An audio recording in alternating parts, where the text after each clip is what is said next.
Привет. Давно пора было записать видео на эту тему, но я почему-то медлил и думал, что возможно еще будет хоть какой-то шанс на положительный итог всей этой ситуации. Но, к сожалению, нет. Если написать мой никнейм в поиске, то первое, что нам предложит Google, это Юрахбан и Юрах-читер. Если мы зайдем на любое видео, связанное с моим никнеймом, то абсолютно всегда мы найдем там комментарии с обвинениями в читах, макросах и прочем. Перейдем на любой сайт, где фигурирует мой никнейм, и там будет обсуждать то, что я якобы нечестный игрок. Больше года прошло с момента ситуации с Апексом, но отголоски обвинений в читах и все вытекающие из этого проблемы и последствия преследуют меня по сей день. Только вот загвоздка в том, что я никогда в своей жизни не играл с читами, и все мои игровые моменты были осуществлены исключительно моим честным скиллом. Я готов доказать это абсолютно любым возможным образом.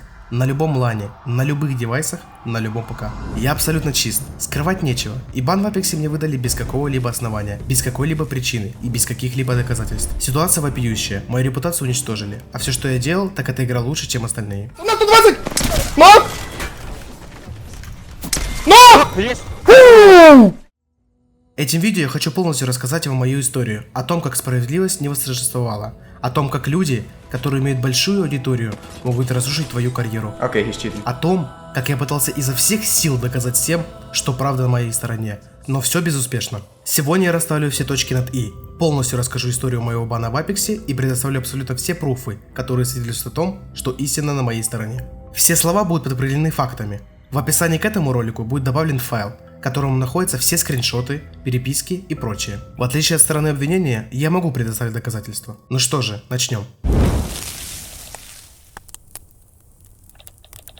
Как только Apex вышел, то я сразу же начал в него играть и параллельно стримить. Тогда у меня не было никакой аудитории, я был никому неизвестным ноунеймом. На то время у меня даже 200 подписчиков не было, а на стримах сидело буквально пару человек. Я всю жизнь стримил и играл с моего единственного и основного аккаунта почти каждый день. В те времена я фактически посвятил всю свою жизнь этой игре, и с самых низов я постепенно приближался к тир-1 уровню. Я не стану прибедняться и скажу откровенно, я играл на то время очень хорошо, скорее всего я даже был возможно одним из лучших игроков по Апексу в СНГ. Мой аим был доведен до совершенства, моя статистика зашкаливала, и это конечно начало смущать некоторых людей, ведь невозможно же, да, чтобы в теории какой-то ноунейм в лице меня мог играть лучше большинства проигроков. Невозможно, думали они, но это оказалось реальностью. Реальностью, с которой многие не смогли смириться. На меня начали поступать жалобы и начались обвинения в читах, но меня это не особо смущало поначалу.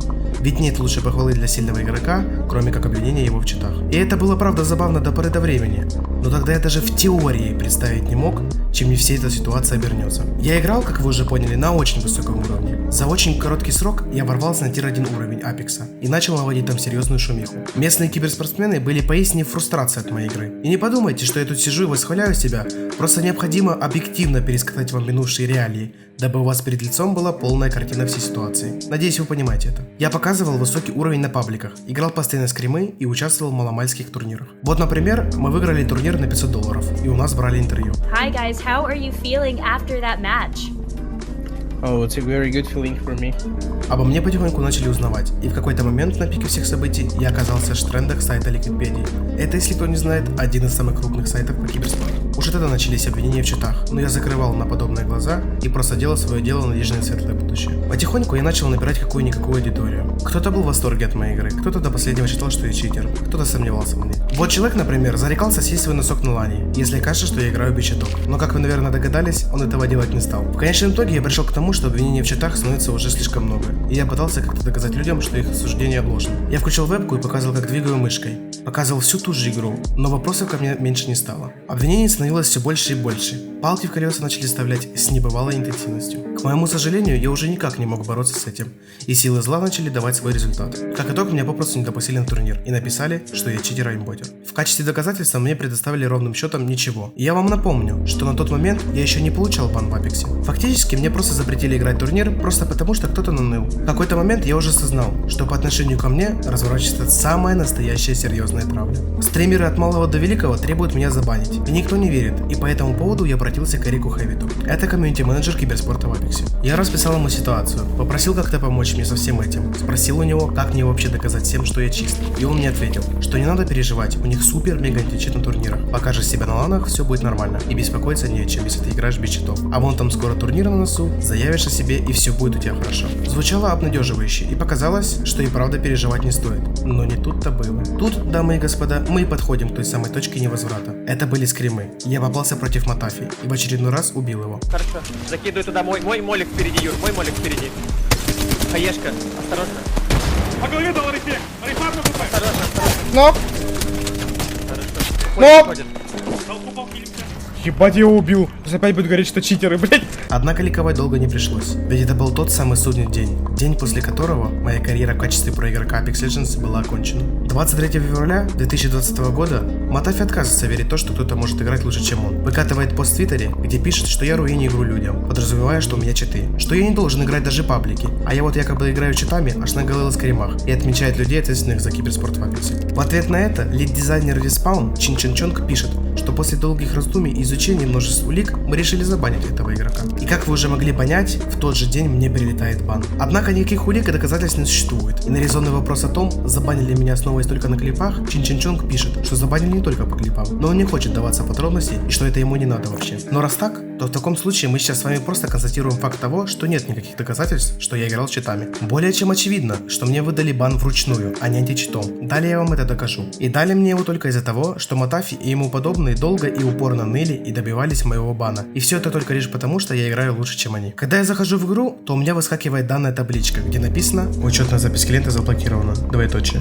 Баннут. Что это значит? Неизвестно. Конечно же, я пытался выйти на связь со всеми теми, с кем это в теории возможно. Писал посты в Твиттере, но причину блокировки мне никто так и не назвал. И уж тем более никаких доказательств предоставлено не было. Меня забанили просто так. Никакой лояльной базы подписчиков у меня не было. Да, хоть и на пике всей этой истории у меня уже было 2К подписчиков на ТЧ, а счетчик онлайна доходил даже до 1000. Но большинство этих людей думали, что я читер. Поэтому почти некому было за меня постоять. И соответственно все, что мне оставалось сделать, так это забить на все это. Но нет, история на этом не заканчивается. Дальнейшее повествование это буквально цирк наяву.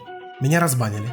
Да, вы не ослышались, я добился разбана. Сразу же после блокировки я написал в техподдержку EA, разъяснил полностью ситуацию, меня проверили и сказали, что все хорошо, все чисто, мы вас разбанили. Я обрадовался, сыграл 2 игры на стриме, и меня опять забанили. Не понимая вообще, что происходит, я прямо на стриме обратился вновь в техподдержку, опять все расписал, объяснил, и знаете что? Меня опять разбанили, но потом я вновь получил бан. Потом я опять пишу в техподдержку, мне опять пишут, что все хорошо, но в конечном итоге попросту складывается такая ситуация, что меня бесконечно банят вручную. Вы просто вдумайтесь в абсурд ситуации. Разработчики сидят на моем стриме и банят меня в прямом эфире, а техподдержка пишет, что все чисто. Меня разбанивают и так по кругу. Если это не шапито, то что это? Да. Кстати, если вы думаете, что я сейчас что-то выдумываю, то напомню вам, что все пруфы в описании под этим роликом. Как итог, мой аккаунт оказывается в перманентном бане. На других аккаунтах мне не поиграть. Про киберспортивное будущее уже можно не зарекаться. Мотафи и его приспешники радуются в Твиттере и на Reddit. Мне они ж там целую ветку посвятили, а я сижу и созерцаю вселенскую несправедливость. Конечно, были люди, которые имели хотя бы крупицу адекватности и мышления и понимали, что на их глазах сейчас происходит абсурд. Действительно, были те немногочисленные люди, которые поддерживали меня в этой ситуации. Они точно так же задавались вопросами по поводу всего происходящего. Писали слова поддержки, и я им хочу сказать спасибо. Отдельная благодарность Сансету, Тасмастеру, Станшке, Баркадижу, Хардеке, Пеки, ПКМК и всем остальным. Простите, если я кого-то забыл. Спасибо, ребята, что были со мной, я это ценю. Руки опускались, уныние брало верх. Но даже с учетом всего этого, я пытался доказать всем, что я честный игрок. Я был готов на любые проверки, на любой лан, на что только угодно. Я даже играл с компьютерного клуба, и меня сзади снимали на камеру, чтобы вообще не было никаких вопросов. Но все тщетно. Никто даже не стал обращать внимание на мои потуги обелить свое имя. Да что уж там говорить, никто даже не стал мне отвечать. Вспоминаем переписку с комьюнити-менеджером киберспорта в Апексе, который уверял, что все будет хорошо и что я смогу еще себя показать на ланах. После бана я обратился к нему, и все, что я получил от него в качестве ответа, так это игнор. Полгода я пытался достучаться до него, но, увы, ответ так и не последовал. Я также периодически пытался играть и стримить Apex, но каждый раз меня банили. Очевидно, что за мной следили разработчики. Они сидели на моем стриме и каждый раз меня банили вручную. Если у кого-то из вас есть сомнения в этом, то сейчас вам будет предоставлено 100% доказательство моих слов. Не буду полностью в подробностях рассказывать историю, пройдусь коротко. Если интересна полная история, то вот целая статья, где я в подробностях все расписываю. Но в чем же суть была? После бана меня хотели подставить и прямо на стриме мне отправили файл, который якобы помогает мне обойти бан в Апексе. На это, естественно, моментально была реакция в Твиттере, и в ходе длительной дискуссии люди в конечном итоге пришли к тому, что невозможно получить разбан с помощью программы, и действительно меня подставили. Но к чему это все было? А к тому, что Чин Чен Чонг написал в Твиттере, что меня разбанила техподдержка EA, и они потом меня забанили вручную. Вы просто представляете, насколько сильно я был неугоден людям, что этот Чин Чен Чонг мониторил мои стримы и принимал решение банить в игре. С одной стороны смешно все это, а с другой насколько же все абсурдно и печально. Забавно, что подобная ситуация это не единичный случай, когда банят человека в Апексе без какой-либо причины. Похожая ситуация случилась с Лоу, но так как за ним была аудитория и организация, то его разбанили. А в моем же случае постоять было некому. Поэтому моя судьба оказалась иной. В конечном итоге я, не имея большой возможности играть в Apex, перешел в Call of Duty Warzone, и вы наверняка уже догадываетесь, что там меня ждало. Из-за моей репутации, якобы ЧТК, со мной не хотят контактировать стримеры. Меня не допускают до турниров, а если допускают, и я их выигрываю, то меня там банят без указания какой-либо причины. Люди записывают на меня целые разоблачения, делают клипы со стримов, а потом выкладывают на YouTube и пишут, что это наподобие Proof Юрах 100% читер. Но это еще ладно. Самое ужасное это то, что в игре на меня поступает огромное количество репортов, и после этого я попадаю в Shadowban. Из-за Shadowban я не могу играть неделю, но это уже совсем другая история. Что в итоге? А итог у нас такой, что нацелен доказать всем, что я честный игрок. И это не пустые слова, а слова, которые подкрепляются делом. Я провел 2 недели на боткемпе киберспортивной организации Unique, и там меня полностью проверили от и до. Там я играл турниры, где давал много киллов, и в конечном итоге никаких читов обнаружено не было. Я играл там и в Warzone, и в Apex, прямо на стриме, и играл я точно так же, как и дома. В конечном итоге меня подписали, и теперь я являюсь игроком основного состава по дисциплине Call of Duty Warzone. Я уже сделал вообще все, что только угодно для того, чтобы доказать всем, что я не читер. Вебка на мониторы руки, игра в компьютерных клубах, проверка на буткемпе, контракт с киберспортивной организацией.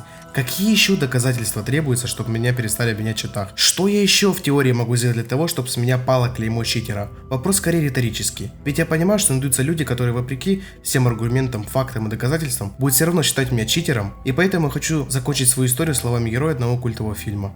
Я вот думаю, что сила в правде. У кого правда, тот и сильней. Никогда не сдавайтесь, идите вперед и верьте в себя. Não tem cara de sol.